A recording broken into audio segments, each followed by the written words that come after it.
Bueno, queridos hermanos, hermanas, me alegra un montón poder verles en esta tarde del miércoles 6 de julio. Bueno, bienvenidos a su clase de libros proféticos.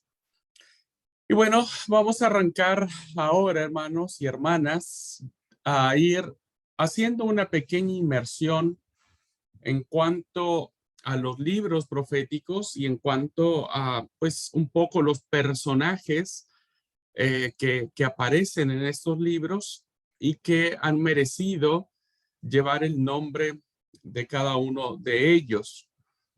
Así es que bueno, hoy vamos a tener profesores adjuntos y vamos a iniciar ahora con el libro del profeta Jeremías.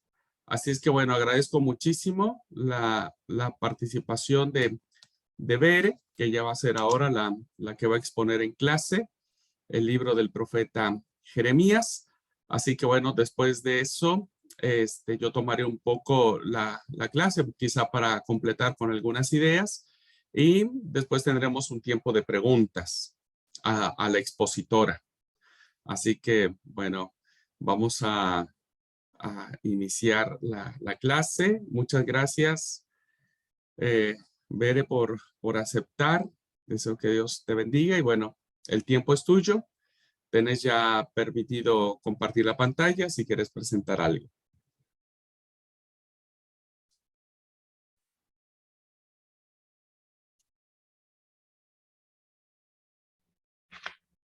Bueno, buenas tardes a todos, hermanos. Gracias por poder tener este tiempo. Gracias a Dios por este tiempo que nos da. Y bueno, como ya decía nuestro querido profesor oficial, vamos a charlar un poquito sobre el profeta Jeremías. Tengo una presentación sí para compartir con ustedes. Espero que no me complique aquí porque es una aplicación nueva. Pero ahora quiero abrirla. Permítanme un segundo. Ahora lo que no sé.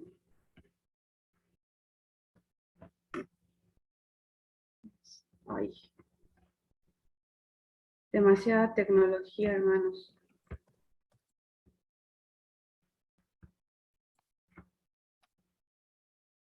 Screenshot. ¿Y por qué no la puedo ver?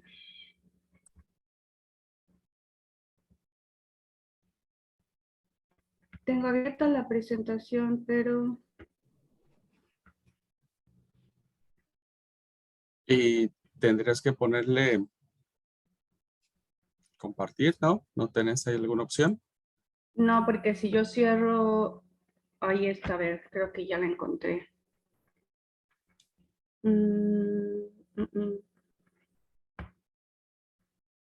Ahí A ver, estás compartiendo algo. Ahí está ya compartiendo. está muy lento mi internet, sí, disculpen, hermanos, porque desde temprano lo estuve probando. ¿Ahí ya se ve? Sí, ahí vemos ya tu pantalla. Ahí sí le pones ya presentar. Ok, Ahí está. ahí ya me miran. Sí. Buenísimo. Ok. Bueno.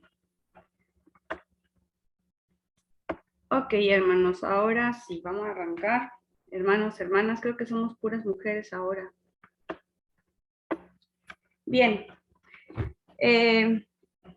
Bueno, esta tarde entonces, insisto, vamos a hablar del profeta Jeremías y hay una guía de la clase. Vamos a tratar primero algunos puntos básicos sobre el autor.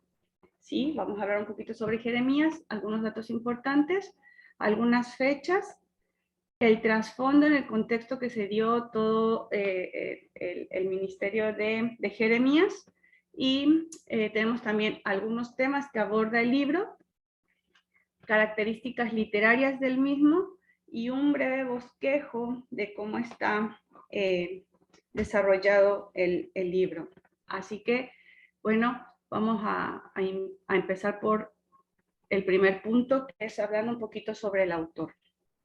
Bueno, todos los que hemos podido leer el libro de Jeremías nos hemos podido dar cuenta, como dice el primer punto, que este libro, Jeremías, lleva el mismo nombre del autor. El título es el mismo nombre del autor. Y obviamente todas las páginas de este libro recogen el ministerio y la vida personal del profeta. Este recibió su llamado de vocación por Dios y lo podemos ver en Jeremías 1:2, donde Dios le habla a Jeremías. Él decide servir a Dios en ese ministerio y lo hace con devoción todo el tiempo que él ejerce hasta su muerte. También podemos ver que él fue el principal mensajero del Señor, uno de los principales mensajeros para la nación de Judá y todas las naciones vecinas. Tenemos también que fue contemporáneo del profeta Sofonías, de Ezequiel, de Habacuc y quizá de Abdías. Algunos estudiosos, algunos autores dicen que también pudo haber sido contemporáneo de Abdías. Bueno, Jeremías experimentó un gran conflicto emocional, hermanos, como todos lo hemos podido leer en las páginas. Y bueno, no nada más sufrió la resistencia a su ministerio, sino también la persecución, y fue por el propio pueblo de Israel. Eso viene a ser como que lo llamativo. Unos datos más tenemos es que, bueno, él fue testigo de la caída de Jerusalén y del templo. Se ubica en el segundo lugar en el orden canónico de los profetas mayores, entre Isaías y Ezequiel. Jeremías, su nombre significa Yahvé exalta, lo habíamos visto ya en una tarea que nos había dejado el profesor de investigar el significado de los nombres, y bueno, yo decidí quedarme con aunque tenía otra definición dependiendo de la raíz griega, pero bueno, en general en la mayoría de los autores que estuve estudiando lo manejan como Yahvé exalta. Él es nacido en Anatot y es de procedencia de una familia sacerdotal de Hilcías, como lo leemos en Jeremías 1:1, aunque no hay ningún antecedente, hermanos, de que él pudiese haber sido sacerdote o tuviera algún cargo sacerdotal en ese entonces. Solamente mencionan que viene de una familia sacerdotal, pero él como tal no hay ningún dato concreto de que él hubiese ejercido tal cargo, por así decirlo. Jeremías fue el único profeta a quien se le pidió que no se casara ni tuviera hijos. Tenemos ahí nuestra cita de respaldo en Jeremías 16:1-4, cuando Dios los llama, obviamente a Jeremías le explica en este punto o le pide que él no puede casarse ni tener hijos, por la misma condición en la que se encontraba Israel. Recordemos que todo lo que viene a ser como los oráculos de Dios para los profetas van en relación al pueblo, a lo que el pueblo estaba viviendo. Y bueno, es también el retrato de un gran hombre de Dios. Podemos ver a Jeremías como un gran hombre de Dios, con una personalidad muy compleja, pero realmente humana.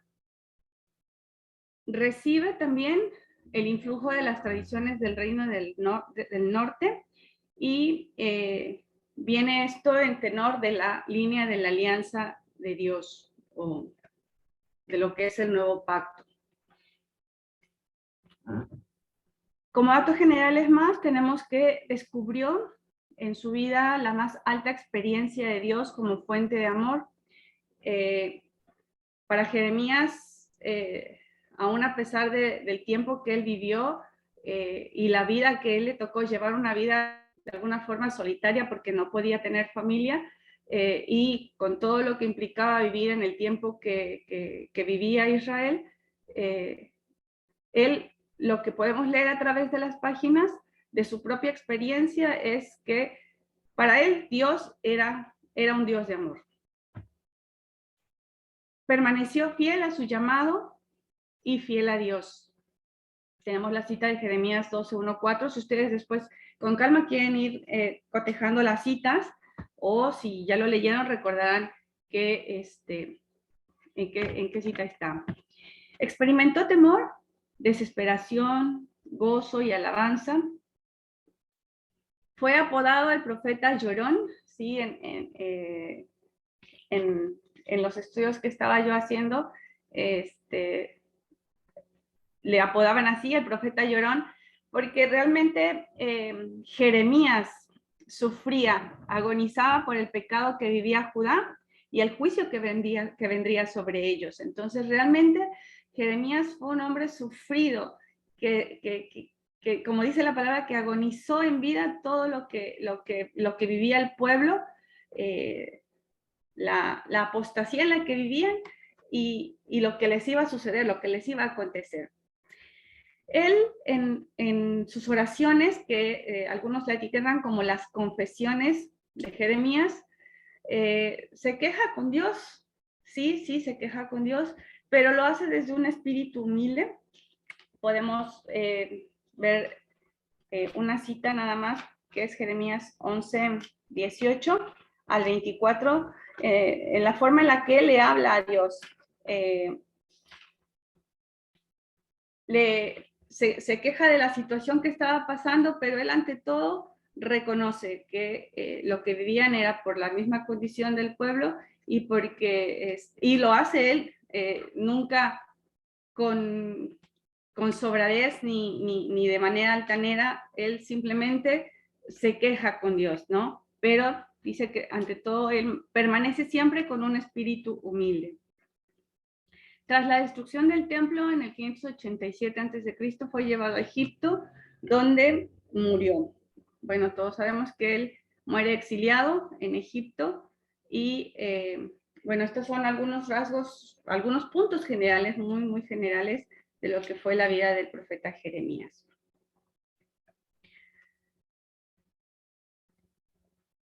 Ahora vamos a mirar rápidamente, hermanos, algunas fechas aproximadas, como le puse ahí, porque consultando los diferentes escritores, tengo algunos comentarios de Bruce, donde hay un escrito muy lindo, muy amplio, de lo que es el profeta Jeremías, de Donald Wisnlem.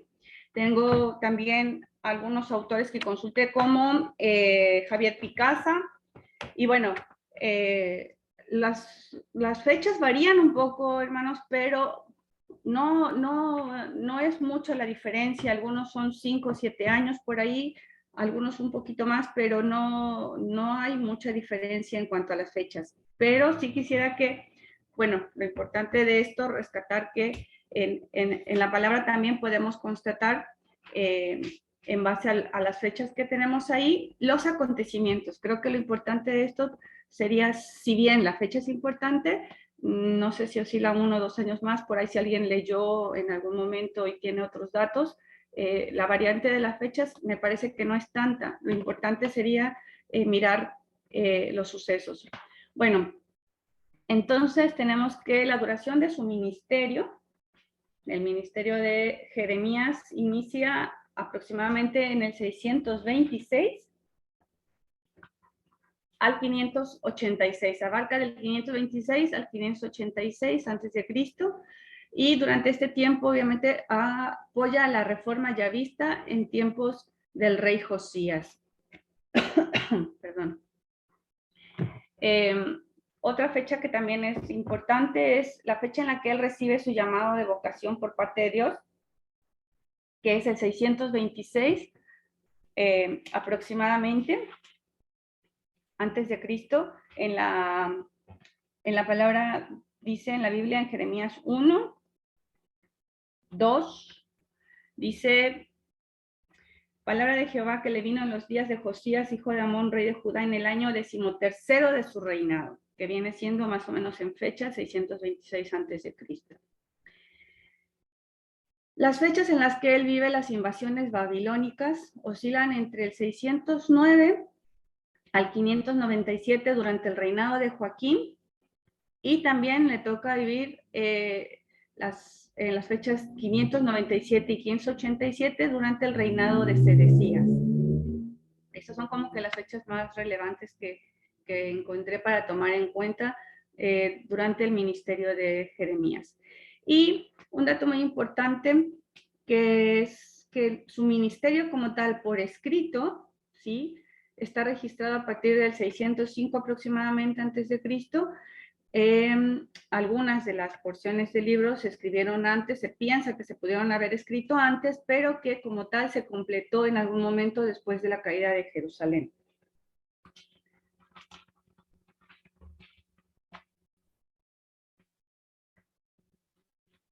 En el punto número 3 de nuestra clase tenemos un poco el trasfondo y bueno, aquí vamos a tomar ya un poquito más de tiempo. Las fechas del ministerio de Jeremías, hermanos, abarcan en un mundo en el que él experimentaba, dice, grandes cambios. Los tres grandes poderes en esa época eran Asiria, Babilonia y Egipto. Y bueno, Asiria y Egipto eran dos países, dos potencias que iban cada vez declinando en su poder, y por el contrario, Babilonia iba tomando cada vez más fuerza en cuanto al poderío que tenía. Judá era una ciudad que estaba situada sobre una ruta principal entre las montañas y, bueno, lamentablemente era un paso que utilizaban mucho los ejércitos invasores para poder trasladarse. Eso hacía que entonces Judá fuera una ciudad bastante vulnerable y que estuviera siempre a expensas y dependiente de o tirarse para un lado, depende del poderío que estaba creciendo o que estaba dominando, o se tirara para el lado contrario. Bueno, la rebelión de Judá contra Babilonia, pese a que el consejo que les da el profeta Jeremías de decantarse a favor de rendirse, ¿sí?, de rendirse ante Babilonia, contribuye a la destrucción de Jerusalén y del templo. Es decir que, bueno, Jeremías les habla de que Babilonia iba a destruirlos y les sugiere que ellos se rindan, pero Judá dice no. Entonces, esa rebelión hace que tiempo después sea destruida la ciudad y también el templo. El profeta en general vivió en una época de reiteradas crisis políticas y morales en Judá. Y bueno, a lo largo del libro, hermanos, ustedes pueden leer. La verdad que yo me sorprendí. Cada vez me sorprendo más porque desde que empezamos a estudiar esta parte de profundizar en la palabra, las veces que Israel se equivocó, que el pueblo de Dios se equivocó, van en aumento, y creo que ya hasta perdí la cuenta de cuántas veces ellos se rebelaron contra Dios y sin embargo Dios seguía teniendo misericordia. Y bueno, en la época del profeta Jeremías no fue la excepción. Aquí les puse solamente un mapa referencial, hermanos, para que vieran un poquito de lo que les comentaba. Aquí están, donde está mi cursor en celeste, no sé si lo ven, está Egipto. Esto era lo que era Egipto. Acá estaba Babilonia, o lo que era el reino, el imperio babilónico, y acá arriba, por acá empezaba Asiria. Bueno, y justamente estas líneas, no sé si se alcanzan a distinguir por donde voy llevando mi cursor, eran todas las líneas, toda esta línea de café era las rutas que usaban los pueblos de esa época para trasladarse. Y como ven, entonces, Jerusalén siempre les quedaba de paso. Eso es lo que hacía que, bueno, Jerusalén siempre fue una ciudad muy, muy vulnerada en ese sentido. Bueno, tenemos algunos temas que aborda el libro. En realidad, hermanos, es muy amplio, es muy extenso.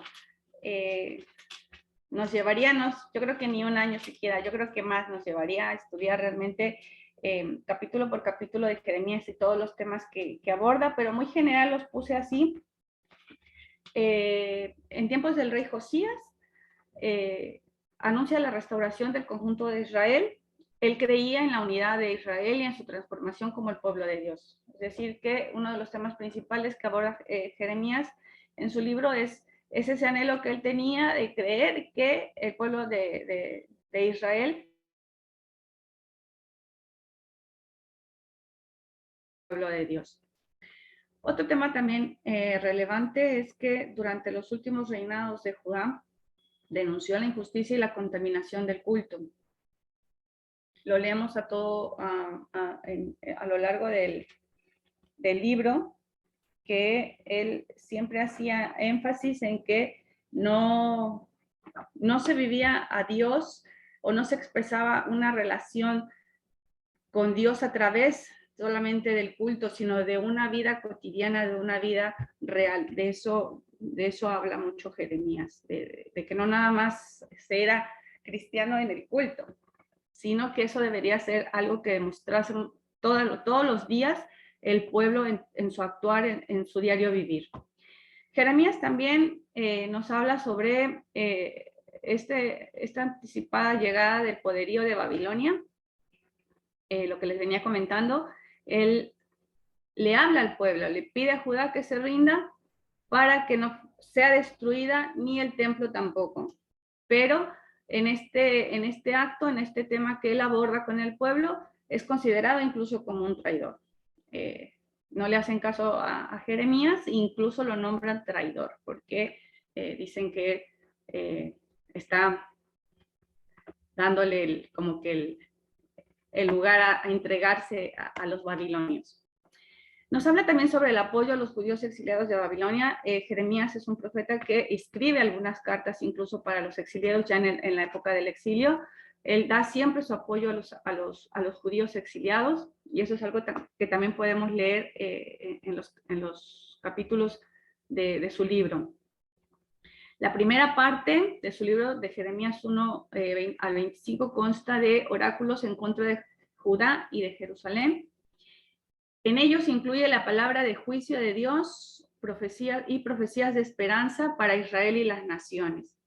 En una segunda parte, los relatos son meramente biográficos, insiste con anuncios de salvación de Jeremías 26 al 35. Esto ya lo vamos a detallar un poquito más al final en los bosquejos para que tengamos una idea un poquito más clara. La tercera parte de Jeremías 6 al 45 trata de los padecimientos de Jeremías, todo lo que él sufre, la forma en la que vive estos momentos, que también le toca vivir al pueblo, pero que él los padece, como les decía en un principio, de una manera muy, muy intensa, muy sufrida. El libro concluye con un oráculo contra las naciones y abarca de Jeremías 46 al 51, y hay un apéndice histórico que es todo el capítulo 52. En este punto no solamente quería rescatar tres cosas importantes. La vida y obra de Jeremías influyeron poderosamente en la tradición posterior, tanto en la época del exilio como en los tiempos de la reconstrucción nacional. Y Jeremías tiene, si ustedes leen detenidamente, usa mucho los verbos de destrucción, así como los de edificar y construcción. Bueno, los verbos de destrucción indicaban siempre que su mensaje estaba dirigido hacia que el pueblo iba a sufrir el juicio de Dios, a que el juicio de Dios vendría sobre ellos. Y los verbos de edificar y construcción siempre indicaban que su mensaje contenía un elemento de esperanza y tiene que ver con el nuevo pacto que podemos leer en Jeremías 31 al 34.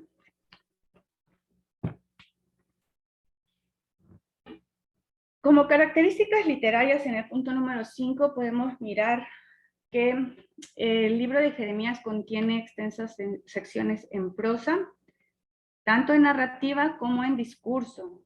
Y aquí les puse algunas citas. Jeremías 7:11, 16-19, 21-24 al 29, 32 al 45. Aunque, si bien estas secciones en prosa están dentro de del libro, gran parte de la obra es poética en toda su forma. Jeremías es adepto a la repetición poética, hermanos. No sé si ustedes lo pudieron leer, a mí me encantó. La verdad que, confieso honestamente, yo no había leído de principio a fin Jeremías, pero realmente sí, esa forma poética que tiene de escribir, y creo que yo en lo particular confieso que de más joven no entendía mucho de lo que leía precisamente, y me parece que en todos los profetas es medio lo mismo para mí, o fue lo mismo. El hecho de manejar este lenguaje lo hace un poco como a veces complicado. Entender la poesía y en este contexto de la palabra es un poco difícil, pero bueno, Jeremías lo hace de una manera muy linda, muy bella, a mí me encantó, y maneja también las metáforas de sus vivencias personales, las metáforas vivas, como les puse ahí entre comillas, también están incluidas en todo lo que es su libro, es decir, que todo lo que él, todas esas metáforas están relacionadas a experiencias vividas por él. Tenemos también que otra de las características es que todo lo que él hablaba, todo lo que él, o lo que también tenemos, bueno, ahora escrito, implicaban siempre llevar objetos reales, todos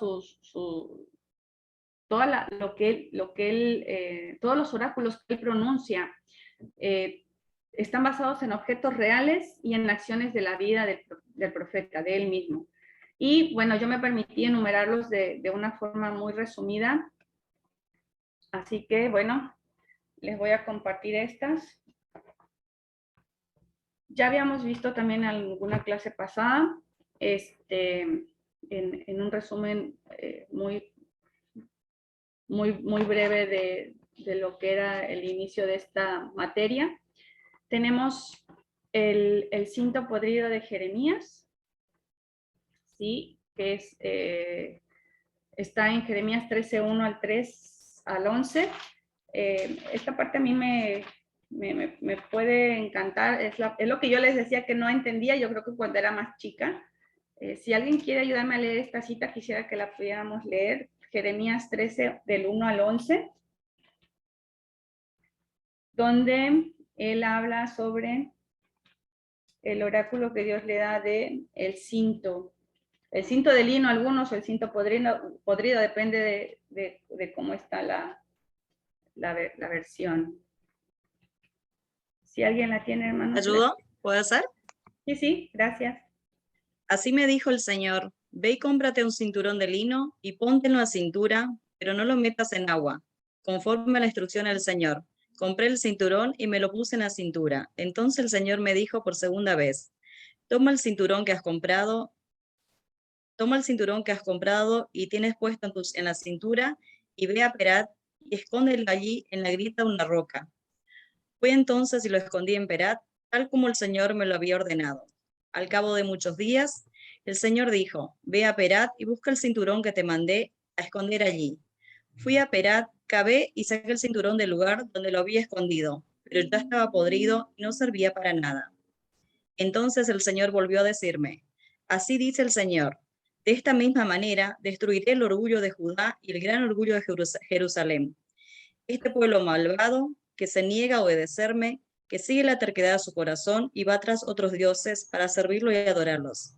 Será como este cinturón que no sirve para nada, porque así como el cinturón se ajusta a la cintura del hombre, así procuraré que todo el pueblo de Israel y toda la tribu de Judá se ajustaran a mí, afirma el Señor, para que fueran mi pueblo y mi renombre, mi honor y mi gloria, pero no obedecieron. Amén. Gracias, gracias Marisa. Bueno, como podemos ver entonces, hermanos, este es uno de los ejemplos de los que enumeré enseguida, también todos son en ese mismo tenor, son los oráculos que él da, y la verdad que es re interesante poder mirar, y muy fuerte, cuando yo los leí, dije, la verdad que serias palabras Dios le pronunciaba al pueblo y ni con eso entendían. impresionante él cómo usa esta forma de los elementos, el cinto podrido. Tenemos también, en el caso de las vivencias personales, como les decía, el mandamiento de Dios para con él de no casarse y de no tener hijos, sí, eso es algo que le toca a Jeremías vivir en persona. Otro es también la prohibición de participar en comidas funerarias o banquetes, la vasija rota, ¿sí? Las coyundas y los yugos, que todos estos son ejemplos, o más bien son los oráculos que Dios le da a Jeremías para que los revele al pueblo en relación al pecado en el que vivían. ¿Cómo compara Dios al pueblo en relación a todos estos elementos? La compra de la heredad de su pariente, nos habla de la confianza que él tiene al final de cuentas. Es un paso de fe y de confianza que da Jeremías al poder comprar la heredad de su pariente Anatot, aun cuando esta propiedad, hermanos, estaba dentro de un territorio invadido. Y bueno, él tenía la confianza de que, insisto, como él decía al principio, de que el pueblo de Dios iba a seguir siendo el pueblo de Dios y que de alguna forma, en algún momento, sería un pueblo unido. También nos habla de otro elemento, como son las piedras escondidas. Cada uno de estos tiene la cita bíblica. Si ustedes después con calma lo quieren revisando la clase, ir buscando las citas y leer cada una de estas señales que él da, estaría muy, muy interesante, porque todas la verdad que tienen mucho de enseñanza, incluso para nosotros. Y a mí me sorprende la forma en la que Dios le habla a Jeremías, para que él a su vez haga entender al pueblo, o le hable al pueblo para que ellos entiendan, ¿no? Y aún con todo, bueno, Israel persiste en seguir fallándole a Dios. Bueno, aunque Dios también se reveló en él en experiencias ordinarias, dice cómo la visita, esta fue una experiencia también real para él, una visita que le pide hacer a casa del alfarero, donde en Jeremías 18, 1 al 11, vemos que él llega a la casa del alfarero, el alfarero está trabajando en una vasija, pero esta se echa a perder, esta se arruina, y entonces el alfarero vuelve a hacerla desde el principio, ¿no? Le vuelve a dar otra forma, y Jehová le dice a Jeremías, así como yo estoy, así como el alfarero está remodelando esta vasija, la está haciendo de vuelta, así yo puedo hacer lo mismo con mi pueblo. Y las dos cestas de higo que tenemos en Jeremías 24. Bueno, y en este último punto tenemos un bosquejo de cómo está estructurado el libro de Jeremías.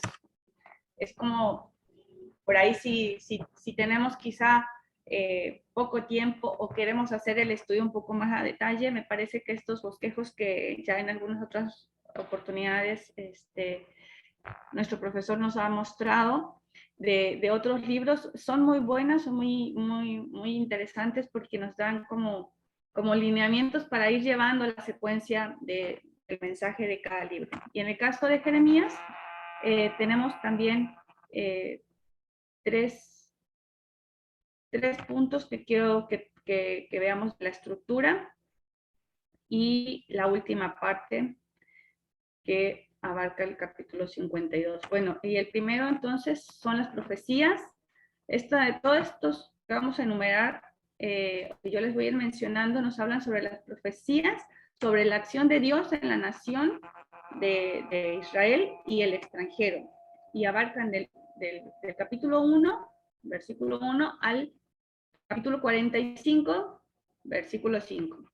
Y el primero, bueno, tenemos ahí el llamamiento de Jeremías, el primer mensaje o la advertencia de juicio, el segundo mensaje de exhortación al arrepentimiento, la fatal confianza que el pueblo tenía en el templo, la trágica desobediencia que termina siempre mal, el Señor es soberano, el número 7, el cuarto mensaje, que es sobre el pacto que Dios hace. Tenemos ahí todas las citas, hermanos, si quieren después pueden, insisto, irlas estudiando o irlas repasando quizá a los que ya leyeron el libro.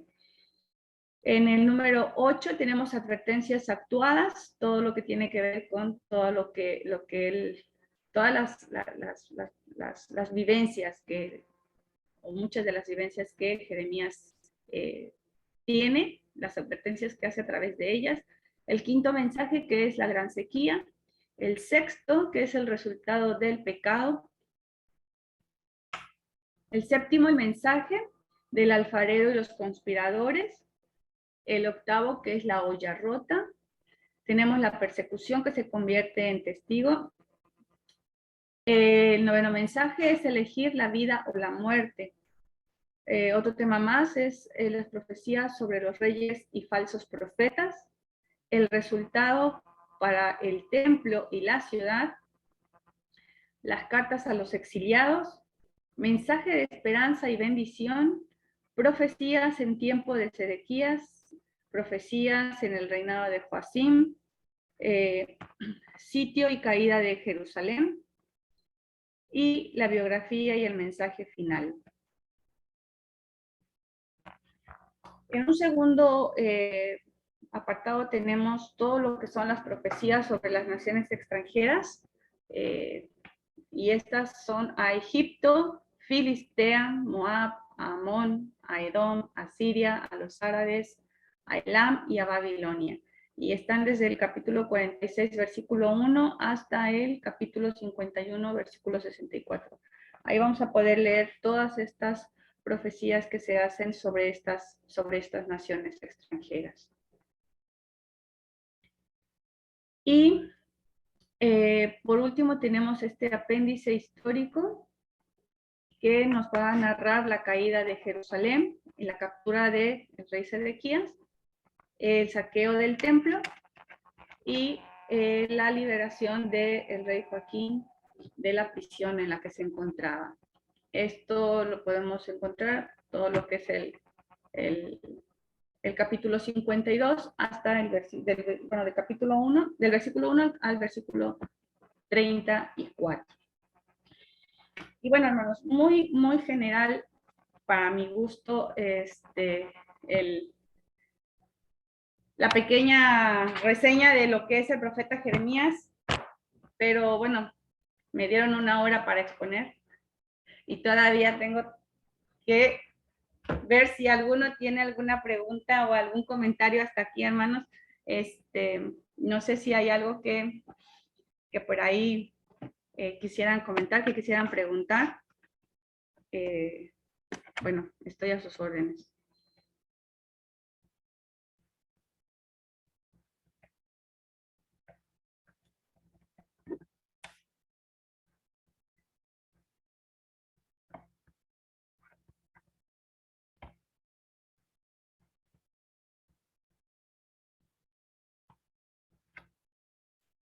Ay, ahora.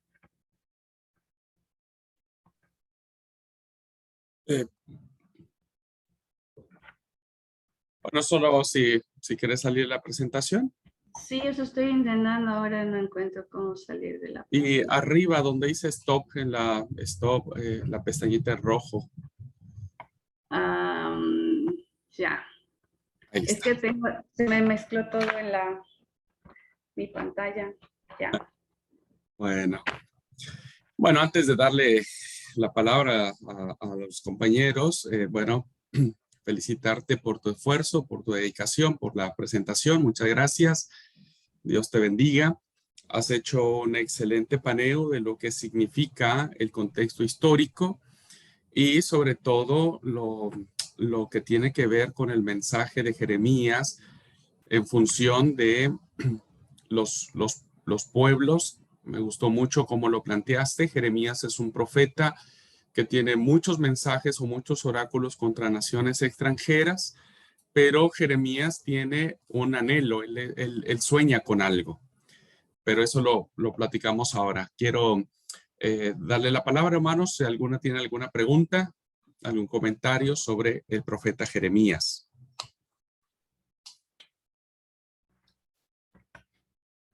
Por ahí nadie quiere preguntar porque después les va a tocar estar de este lado.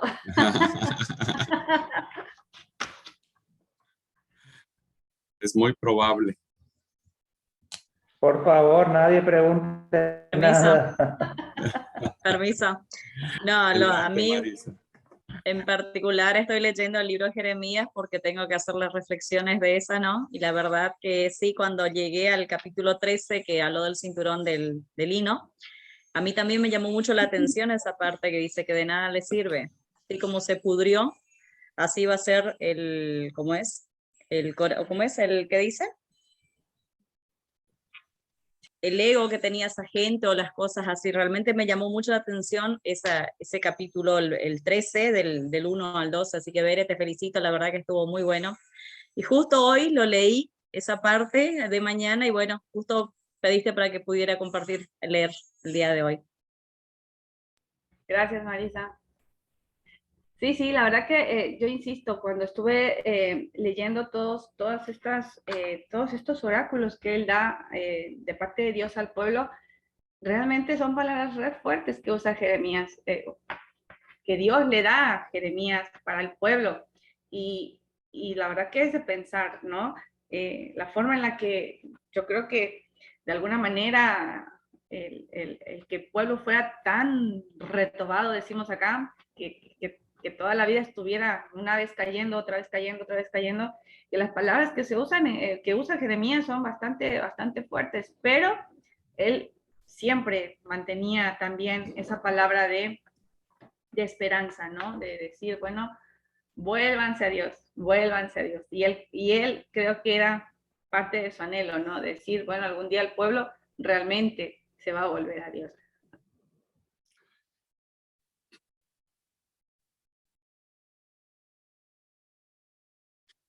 Y entonces lo que estamos ahí en presencia, acuérdense que los profetas van a tener, eso se le llaman las acciones simbólicas, ¿no? Van a hacer algo con lo que, imagínense, si a nosotros leyéndolo y comparando el tema del cinto podrido, roto, etcétera, nos causa impresión. Ahora, quien vio al profeta con eso, ¿no? Evidentemente eso tuvo la intención de captar la atención y que el pueblo supiera el mensaje que Dios quería dar a través de esa acción. Lo sucederá con la acción simbólica que es más bien literal, de no casarse, no tener hijos. Lo hará con la vasija de barro, lo hará con cosas muy comunes como el alfarero, ¿no? Que es interesantísima esa parte, me encanta a mí eso cuando lo lleva a la casa del alfarero, o cuando lo hace ver una cesta de higos, seguramente eran higos hermosos, etcétera. Y bueno, son los medios que usaban los profetas para transmitir el mensaje de Dios. Así es que sí, está muy interesante esa parte. ¿Alguien más, hermanos, hermanas? Sí, tengo una pregunta, pastor. ¿Se me escucha? Sí, Karina, te escuchamos. La expositora va a responder tu pregunta. Ay, pobre Bere, que no me toque a mí después. No, a mí lo que por ahí me sorprendió fue por qué Jeremías no se pudo casar ni tener hijos. ¿Cuál era la razón?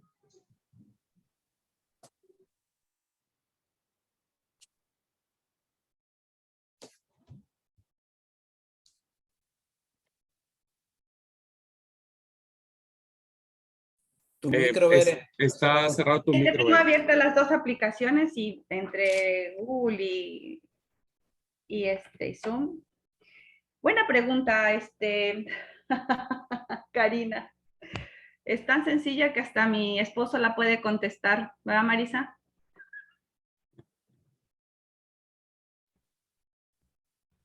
Es tan sencilla que hasta el chofer puede contestar, ¿verdad? Ya hasta mi esposo la puede responder. Buena pregunta. La verdad que estoy en la misma.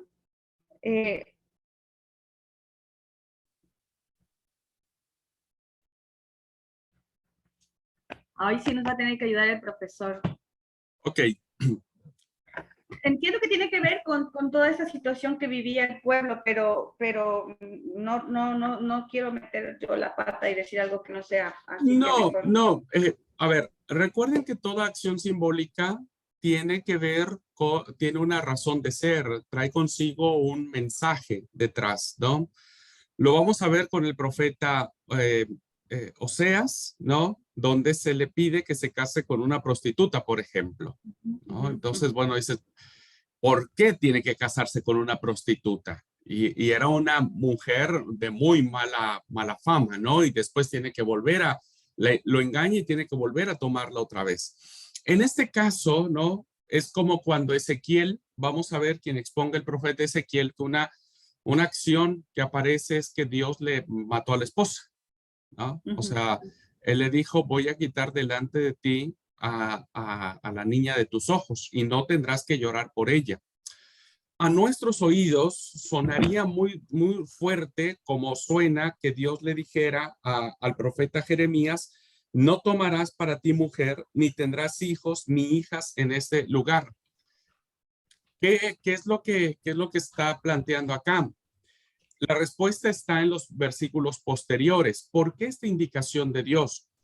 Así como Dios le dijo, Oseas, casate con una prostituta, significa que Dios le dijo, aun cuando Israel se ha prostituido con dioses ajenos, es mío, yo lo quiero amar, ¿no?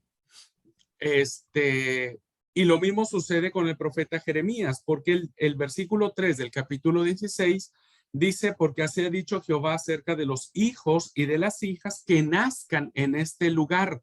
Acuérdense que Jeremías está prediciendo la invasión de Babilonia a Jerusalén y está prediciendo, ¿no? Todo lo malo que iba a suceder en ese momento. Por eso dice, de sus madres que den a luz y de los padres que engendren en esta tierra, de dolorosas enfermedades morirán, no serán plañidos ni enterrados, serán como estiércol sobre la faz de la tierra, con espada y con hambre serán consumidos y sus cuerpos servirán de comida a las aves de los cielos y a las bestias del campo. Esta acción o pues sí, esta palabra o esta situación que le pide Dios al profeta Jeremías venía en función de decirle al pueblo lo terrible que iba a ser la invasión de Babilonia a Jerusalén. Y entonces Dios le está diciendo, tan terrible va a ser esto, que es mejor que no tengan hijos, porque sus hijos no serán enterrados, no serán velados, serán arrastrados, serán destruidos, caerán a filo de espadas, que es lo que sucedió cuando Babilonia arrasa Jerusalén. Recuerden que en los tiempos antiguos, hermanos, las ciudades todas eran fortificadas. Ajá, y Jerusalén no era la excepción. Jerusalén le rodeaban las murallas, que no estoy recordando la medida que tenían de espesor o de anchura las murallas, pero eran exageradamente anchas, era impenetrable realmente las murallas de Jerusalén. Bueno, tan impenetrables y tan fuertes eran que terminaron siendo destruidas. Así de brutal y así de terrible fue primero el asedio que hace Babilonia con Jerusalén y después la conquista. Entonces, viene en esa función, ¿no? De decir, bueno, ¿por qué Dios le dice a Jeremías, no tome mujer y no tengas hijos? Porque era el mensaje que le decía al pueblo, la destrucción va a ser tanta que muchos dirán, hubiera preferido no tener hijos para que no terminaran asesinados.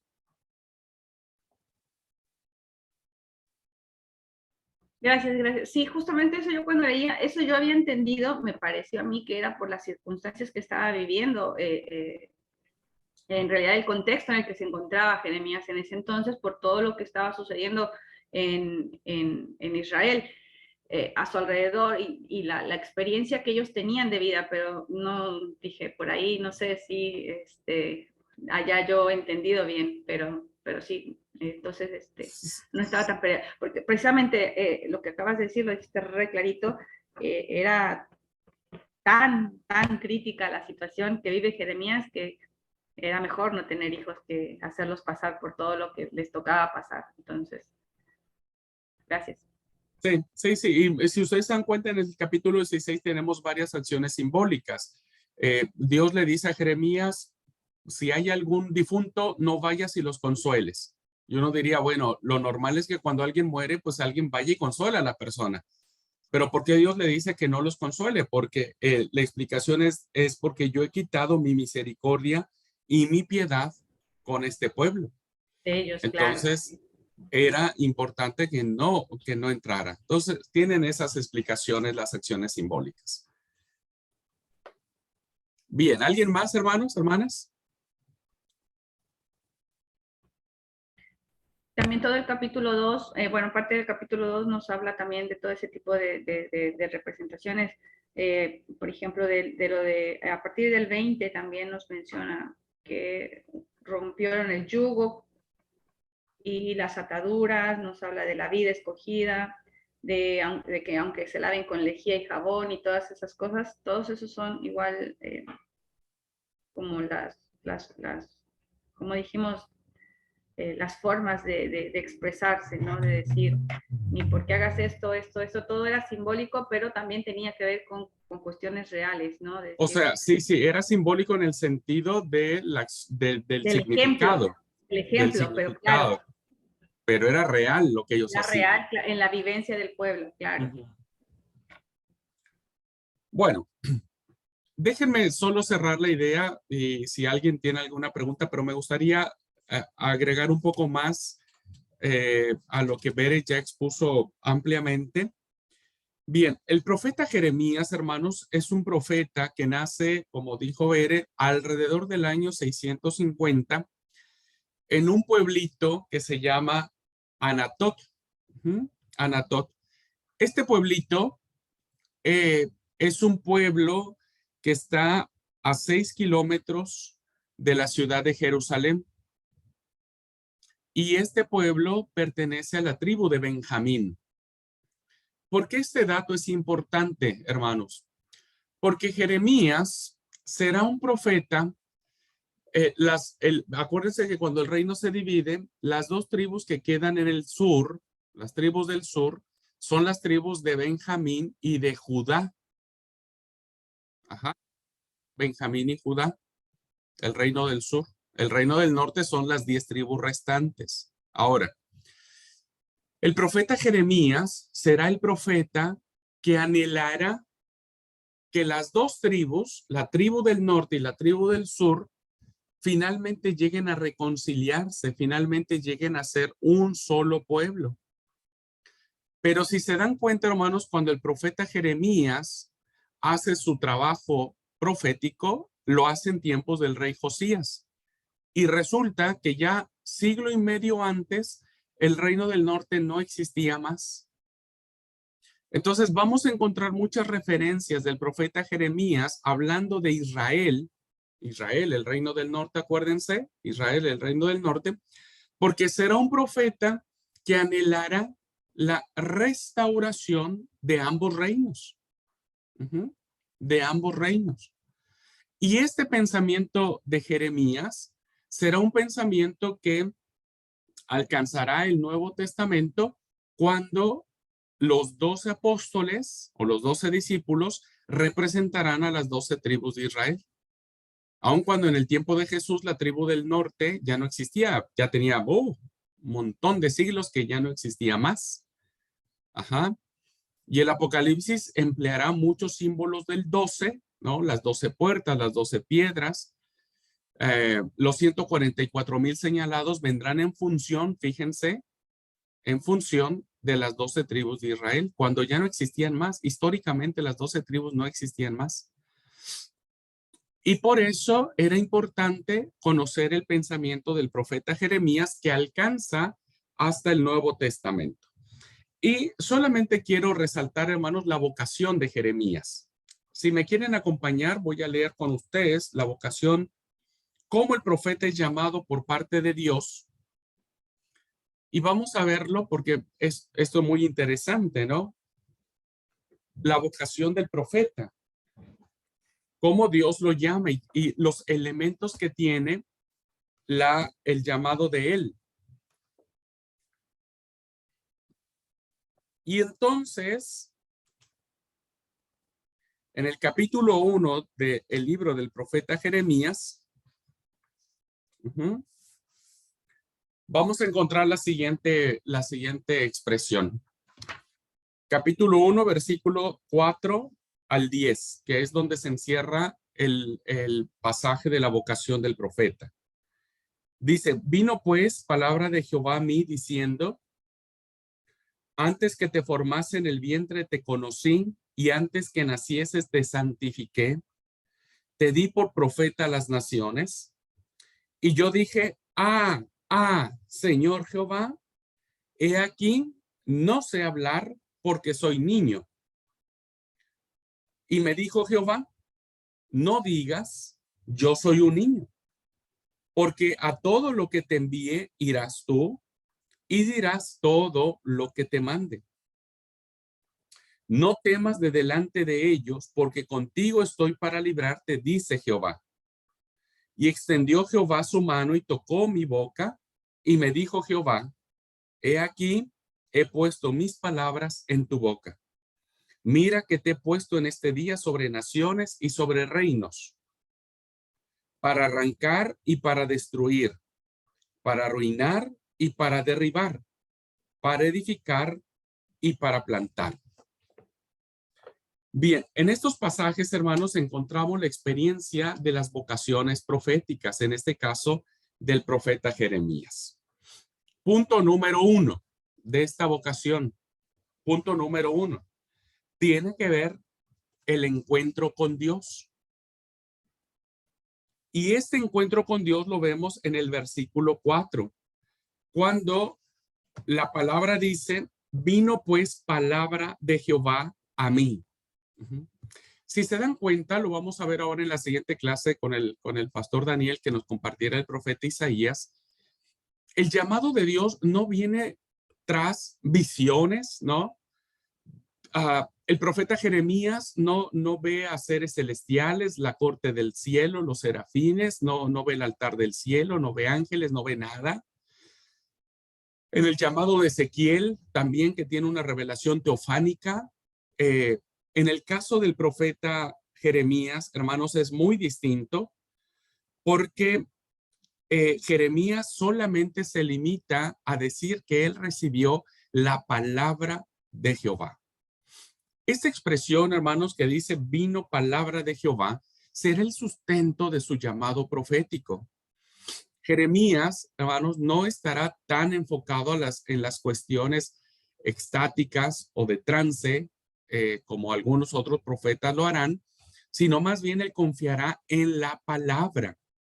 Y con esto vemos que en una de las clases vimos que el medio por excelencia de transmisión del mensaje de Jehová será la palabra.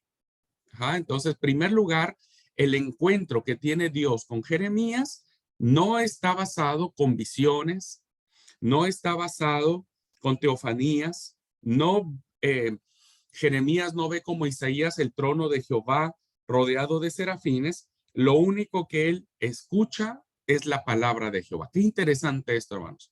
Un profeta que durante muchos años ejerció este ministerio está confiado solo en la palabra de Jehová. Mucha falta nos haría a nosotros eso, ¿no? Mucha falta nos haría que no estemos confiados esperando milagros de Dios, pensando que Él nos hable. Hay mucha gente que dice, yo quiero que Dios me hable o que me dé un sueño, que se me aparezca como antes. En el caso de Jeremías, él solo confió en la palabra de Jehová. Punto número 2, que tiene que ver con el discurso introductorio. El versículo 5, hermanos y hermanas, dice, antes que te formase en el vientre te conocí y antes que nacieses te santifiqué. Lo que vemos aquí es la acción de Dios introduciendo el llamado. ¿Y cuál es la acción de Dios? La acción de Dios lo hace a través de tres verbos. Tres verbos. Lo hace diciendo, te he formado, te formé. Segundo verbo, te he elegido. Yo te elegí, te conocí, te elegí, y entonces te consagré o te santifiqué. Vemos entonces, hermanos, que estas tres acciones de Dios, ¿no? Siempre están en función de que lo que Jeremías no es en función de él, sino en función de Dios, porque las tres veces aparece el pronombre te, ¿no? Te conocí, te formé, te santifiqué. Esto tiene una gran relevancia porque se entiende, hermanos, que este llamado que le va a hacer Dios va a venir en función de Dios. Yo soy, dice, yo soy quien te lo hizo, yo soy quien te escogí, quien te santifiqué.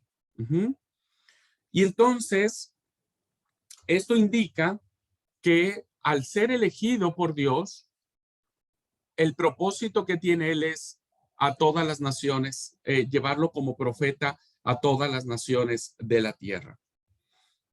En esto, hermanos, la vocación nace de Dios. Y este pasaje, ustedes lo van a entender mucho mejor cuando lean lo que el apóstol Pablo dice para defender su apostolado en el libro de los Gálatas. Si ustedes leen el libro de los Gálatas, Pablo usa la vocación profética de Jeremías para defender su apostolado. Y miren cómo dice el apóstol Pablo, no pierdan de vista Jeremías, el apóstol Pablo en el capítulo 1, dice el versículo 15, es toda la evocación del llamado profético de Jeremías, toda la vocación. Porque el versículo 15 dice, pero cuando agradó a Dios, para que yo le predicara, pero en cuanto agradó a Dios, que me apartó desde el vientre de mi madre y me llamó por su gracia. Fíjense la impronta que tiene la vocación jereminiana en la persona de Pablo. Pablo conocía perfectamente la vocación de Jeremías. Y entonces él dice, bueno, así como Jeremías fue llamado desde el vientre de su madre, yo también fui llamado por el mismo Dios de la misma manera. Interesante este punto de cómo las vocaciones ahora incluso pueden llegar a nosotros. Nosotros también podemos decir que Dios nos llamó desde el vientre de nuestra madre, ¿no? Que nos conoció, nos santificó y nos ha mandado a predicar el evangelio de Jesús a todas las naciones de la tierra. Punto número 3 del llamado de la vocación del profeta Jeremías. Tiene que ver lo que sucede con todos los llamados, la objeción. La objeción. ¿Y con qué objeta este llamado de mandarlo a todas las naciones de la tierra? Y lo objeta, hermanos, en función de que él es muy pequeño, un niño. Muchos autores no se ponen de acuerdo la edad del profeta cuando fue llamado, pero el rango de edad está entre 20 y 30 años. La gran mayoría de los eruditos lo sitúa a los 20 años, 21 años aproximadamente cuando él recibe este llamado profético. O sea, realmente era muy jovencito. Jeremías, hermanos, si ustedes leen el versículo, ¿no? Jeremías no tiene miedo de Dios como lo hace Isaías. En la vocación de Isaías, Isaías tiene miedo ante esa revelación magistral, teofánica de Dios. Jeremías no tiene miedo de eso, hermanos, sino más bien Jeremías tiene miedo de la misión que Dios le está encomendando. Este temor siempre es propio de los que Dios llama. Y así como hizo Moisés cuando dijo, soy tartamudo, no sé hablar, Jeremías dijo, soy niño, así también nosotros le hemos dicho a Dios muchas objeciones, ¿no? Pero es que yo no sé, pues yo no tengo una consagración, yo no soy pastor, soy mujer, etcétera. Y fíjense cómo esta objeción que tiene el profeta Jeremías, ¿no? Va en función de que él, pues no puede hablar porque es muy jovencito. Y al ser muy jovencito, pues nadie le va a dar bolilla. Y entonces él tiene miedo de la encomienda que Dios le está dando. ¿Ah? ¿Cuál es la objeción que nosotros le hemos dado a Dios cuando nos ha llamado a su reino? Una idea muy interesante para predicar, ¿no? Punto número 4.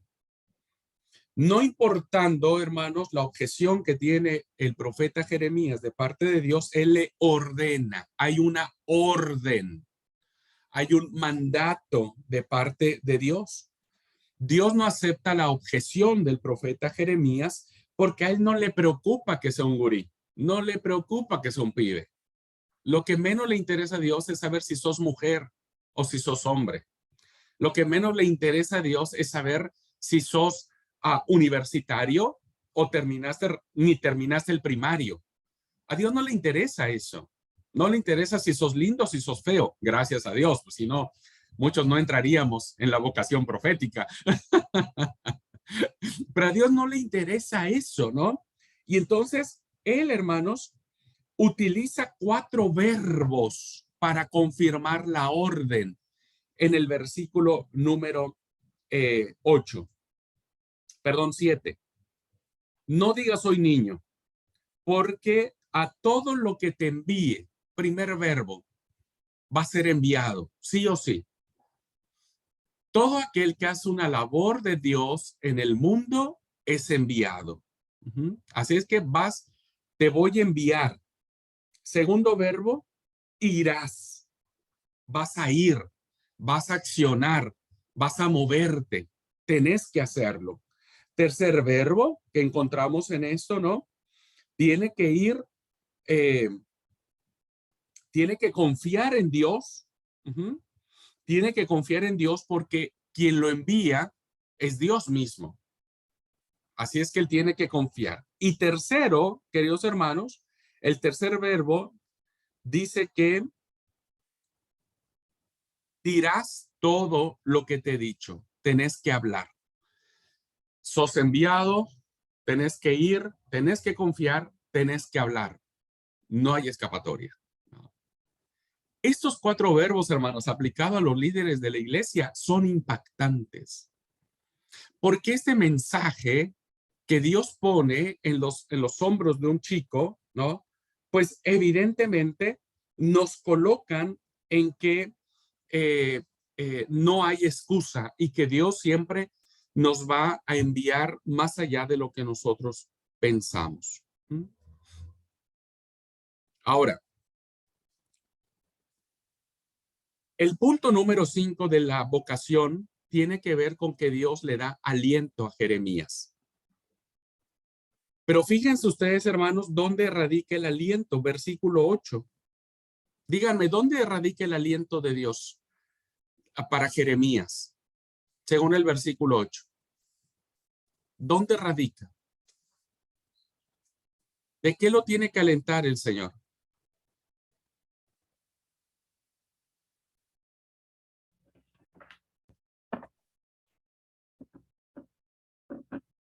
¿Cómo cuál fue tu pregunta?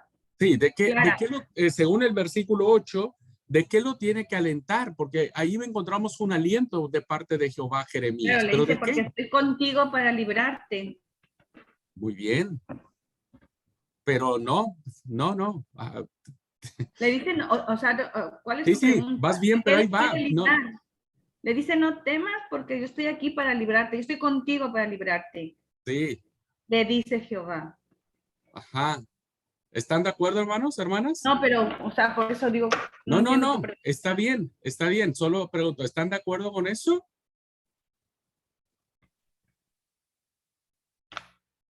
¿O alguien ve algo diferente? No tener miedo.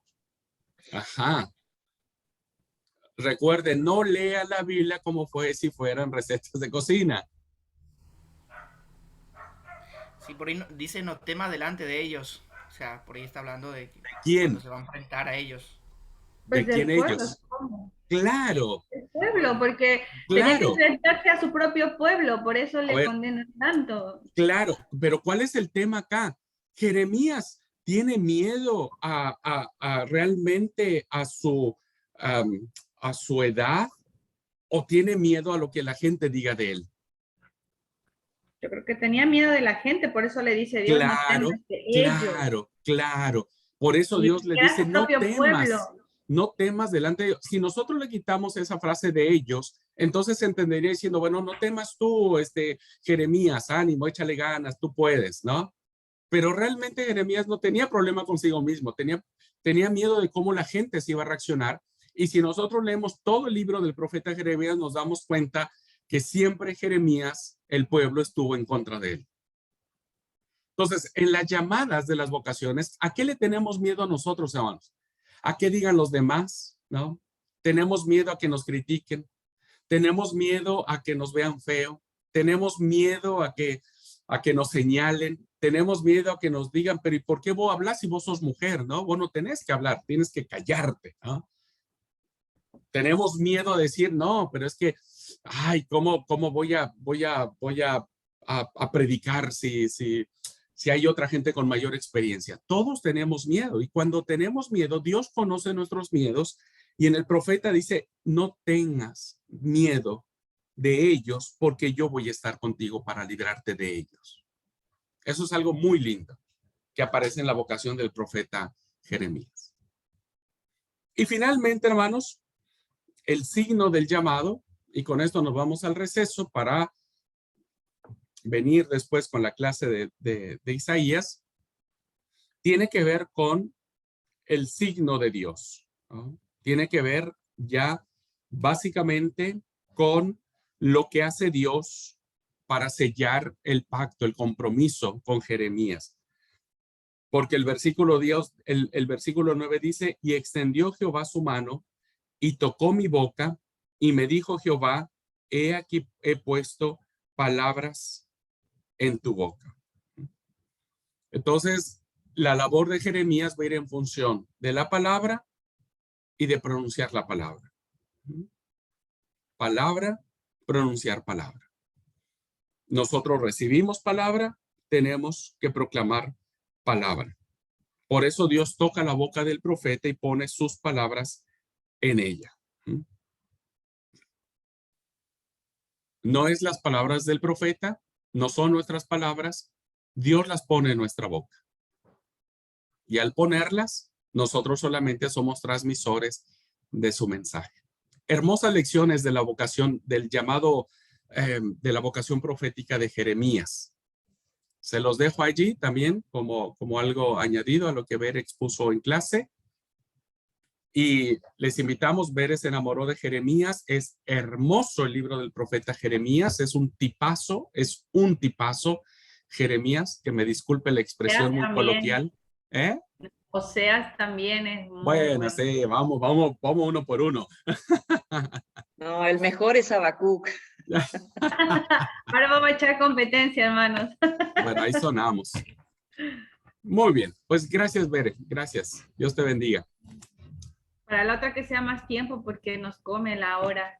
Bueno, va a ser ya. Cuando te toque ser profesora de la clase de profetas, tendrás 30 horas para dar tu cátedra. Bueno, vamos al receso, hermanos, y venimos 5 minutitos, y venimos para ahora escuchar al profeta Isaías. ¿Ok? 5 minutitos.